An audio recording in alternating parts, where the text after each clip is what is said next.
The rain hasn't stopped the whole night. My name is Emily, 28 years old. Cute, but I'm not your typical girl next door. With unruly curls framing my face and a penchant for vintage dresses, I often stand out in a crowd. But beneath my quirky exterior lies a heart filled with uncertainty and restlessness, especially when sleep eludes me. Tonight, like many nights before, I found myself tossing and turning in bed, unable to find solace in the embrace of slumber. I remember arguing with my possessive boyfriend the day before. Frustration was gnawing at my insides, urging me to escape the confines of my bedroom and seek refuge elsewhere. With a sigh, I slipped out of bed and decided to take a walk to the liquor shop down the street, which was 10 minutes walk away. The clock read 3 a.m. As I stepped outside, I could hear the roaring thunder from afar. The chilly night air sent a shiver down my spine.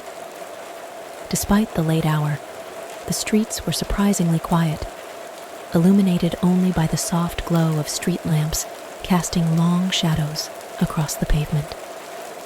My footsteps echoed in the stillness as I made my way down the deserted sidewalk, the rhythmic sound of the rain soothing my troubled mind. But as I rounded the corner, a sense of unease crept over me, prickling at the back of my neck like unseen fingers. I quickened my pace, the distant flicker of the liquor shop's neon sign serving as a beacon in the darkness. But as I approached, a figure emerged from the shadows, causing my heart to lurch in my chest. The weather outside was also getting worse. He was tall and lean, with dark hair that fell in curly waves across his forehead. His eyes, cold and calculating, bore into mine with an intensity that made my blood run cold. Instinctively, I took a step back, my pulse quickening with fear. With a predatory grin, he fell into step beside me, his presence looming over me like a dark cloud. Panic bubbled up inside me, threatening to spill over at any moment, but I fought to keep it at bay, unwilling to show any signs of weakness. "Going somewhere, sweetheart?" he asked, his voice low and smooth like velvet. I forced a nervous smile, trying to appear nonchalant despite the adrenaline coursing through my veins. "Just heading to the liquor shop," I replied, hoping to brush off his advances and continue my way. But he had other plans. Crazy plans. As we walked, he began to ask me questions. Innocent at first, but growing increasingly intrusive with each passing moment. Where was I headed? Did I live nearby? Was I alone? Alarm bells rang in my mind, warning me of the danger lurking just beneath the surface. But I forced myself to remain calm, searching for an opportunity to escape his clutches and make a run for it. Finally, we reached the liquor shop, its neon sign flickering invitingly in the darkness. I breathed out a sigh of relief, grateful for the chance to put some distance between myself and the mysterious stranger at my side. But as I turned to enter the shop, he grabbed my arm with surprising strength, pulling me close until I could feel his breath hot against my ear. "I think I will join you for that drink," he whispered, his voice sending shivers down my spine. Panic surged through me like a tidal wave, threatening to overwhelm my senses as I struggled to break free from his grasp. But his grip only tightened, his fingers digging into my skin like steel traps. Desperation clawed at the edges of my mind as I searched for a way out, but it seemed as though fate had other plans.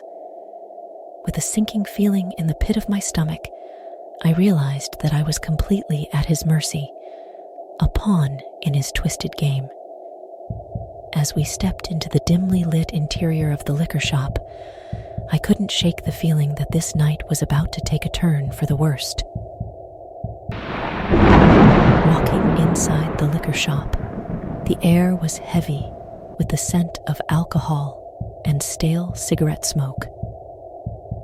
My heart pounded in my chest as I glanced around, searching for any sign of escape from the man who held me in his grasp. But the stranger showed no signs of letting me go. With a firm grip on my arm, he guided me towards the rows of bottles lining the shelves, his eyes never leaving mine, as if daring me to defy him. "Pick out something nice," he said, his voice laced with a sinister edge. I hesitated, torn between obeying his command and making a break for it. But with his gaze boring into me like a drill, I knew that any attempt to resist would only end in disaster. Trembling, I reached for the nearest bottle, trying to steady my shaking hands as I pretended to browse the selection. The man watched me intently, his lips curled into a predatory smirk that made my skin crawl. "Good choice," he said, his voice dripping with satisfaction. With a sense of dread settling over me like a suffocating blanket, I followed him to the counter, my mind racing with a million thoughts and fears. Would anyone come to my rescue? Could I somehow find a way to escape before it was too late? But as the man paid for the bottle and led me back outside into the darkness, I knew that my fate was sealed. I was alone, at the mercy of a psychopath who saw me as nothing more than a pawn in his twisted game. We walked in silence for what felt like an eternity, the only sound the echoing of our footsteps on the deserted streets. The man's grip on my arm never faltered, his presence a constant reminder of the danger that lurked just beyond the shadows. Then, suddenly, he stopped. We had reached a secluded alleyway, hidden from view by the surrounding buildings and shrouded in darkness. The man turned to me, his eyes gleaming with malicious intent as he pushed me up against the cold brick wall.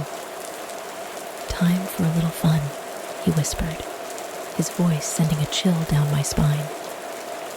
Panic surged through me like a tidal wave as I struggled to break free from his grasp, but his hold on me was ironclad.